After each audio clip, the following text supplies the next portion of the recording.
Hello tout le monde, c'est Madame Picsou. Et tu le sais, sur ma chaîne, on parle de budget, d'argent, de business en ligne.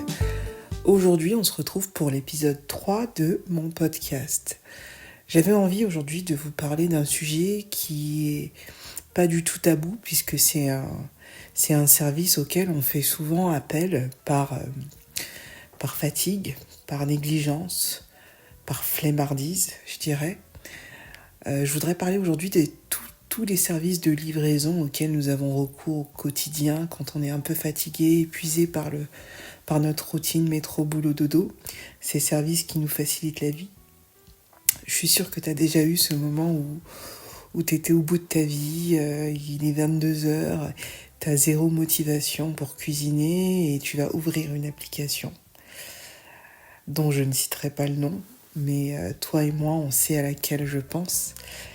Et là, sur l'application, tu vas voir un menu assez captivant, puisqu'il est à 12€, puisqu'il y a un gros burger bien délicieux, bien succulent, bien appétissant qui s'affiche. Des frais de service qui vont de 99 centimes à 2,50€. Et une livraison à 3,99€. Et si t'es sympa, tu peux même laisser un pourboire, parce que sinon t'as mauvaise conscience. Allez, 2€ par-ci. Le tout, ça va faire 20 balles pour une bouffe qui va arriver peut-être tiède, peut-être froide même. Et au bout d'une heure, t'auras encore faim, je parie. Mais bon, c'est pour se faire plaisir. Sauf que ce petit plaisir, tu vas le payer cher, même très cher, je dirais. Et au final, c'est pas juste ton ventre qui sera vide, c'est aussi ton compte bancaire. Alors, toutes ces applications, c'est vraiment une pompe à fric. On va pas se mentir, c'est très pratique. C'est une micro-facilité du quotidien qui devient une habitude. Et cette habitude, elle nous coûte une fortune. Parce que si tu commandes 3 fois par semaine à 20€, on monte facilement à 240€ par mois, si mes calculs sont bons. Et je t'arrête tout de suite. L'excuse de « j'ai pas le temps de cuisiner », c'est souvent une excuse qui veut dire « j'arrive pas à m'organiser ». Et franchement, je te juge pas. Je ne vous juge pas. On est tous passés par là. Il m'arrive aussi de passer par là, à l'heure actuelle, au temps présent. Mais la vérité, c'est que ces applis, elles misent sur notre flemme. Elles misent sur nos émotions. Elles misent sur notre impulsivité. Et pendant qu'on galère à boucler nos fins de mois, elles vont engranger des millions et des millions. Et je crois qu'elles n'ont jamais été aussi riches que depuis que j'ai commencé moi à galérer. Et je parle même pas du coup sur notre santé mentale, notre santé physique, parce qu'il va y avoir des dégâts évidemment. Manger des burgers du 1er au 30, ça n'apporte pas que des bienfaits, vous vous en doutez. En fait, on dépense notre budget resto en plats ultra transformés. Évidemment, on culpabilise après avoir commandé. Et on devient très dépendant à la dopamine parce qu'il y a cet argument de ça arrive dans 10 minutes, ça arrive dans 15 minutes, ça arrive dans 30 minutes.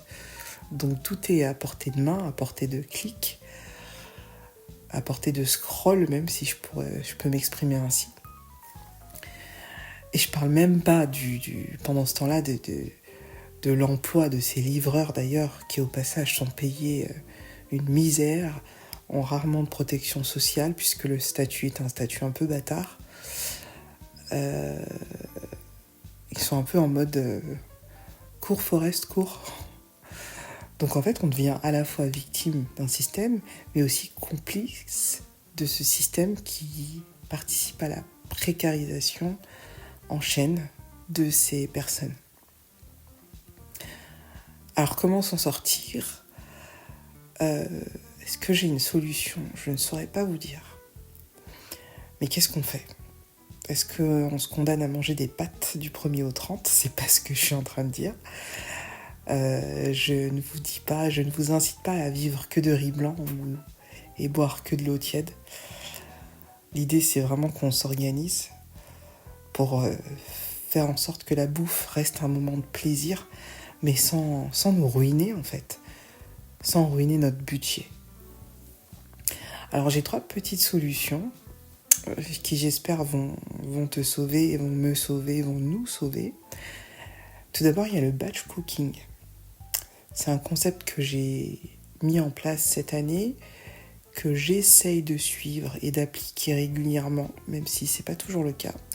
L'idée, c'est de cuisiner 1 à 2 fois par semaine, de stocker au frigo, congélo.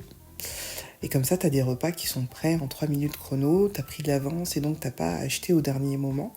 Donc ton budget, tu n'y touches pas. Résultat, ça fait 3 fois moins de tentations, 4 fois plus d'économies.